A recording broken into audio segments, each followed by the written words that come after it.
পেঁয়াজ রসুন দিয়ে কাবলি ছোলা রেসিপি কার না ভালো লাগে, কিন্তু নিরামিষ দিনে সম্পূর্ণ নিরামিষভাবে একবার এইভাবে কাবলি ছোলা বানিয়ে দেখবেন, বাড়ির লোক হাত চেটে পুটে খাবে। তো এই কাবলি ছোলাগুলো আমি সারা রাত ভিজিয়ে রেখেছিলাম।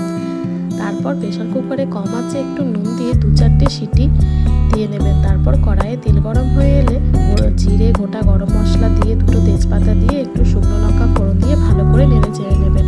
তারপর টমেটো পিউরি দিয়ে দেবেন। ঢাকা দিয়ে কিছুক্ষণ রেখে যখন দেখবেন মশলা থেকে তেল ছেড়ে এসছে, তখন কাজু, চারমগজ বাটা দিয়ে দেবেন। ঢাকা দিয়ে আরও কিছুক্ষণ রান্না করে নেবেন। তারপর একটু সবজি মশলা আর একটু কাশ্মীরি লঙ্কা গুঁড়ো দিয়ে দেবেন, আর একটু সামান্য জল দিয়ে আরও কিছুক্ষণ কষিয়ে নেবেন।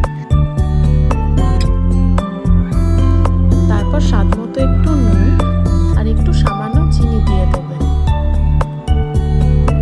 আর তারপর এই সেদ্ধ করা কাবলি চানাগুলো দিয়ে আর একটু ভালোভাবে নাড়াচাড়া করে তারপর কিছুক্ষণ কষিয়ে সামান্য বাটার আর একটু গরম মশলা গুঁড়ো দিয়ে দেবেন। তারপর ঢাকা দিয়ে আরও কিছুক্ষণ রান্না করে নেবেন।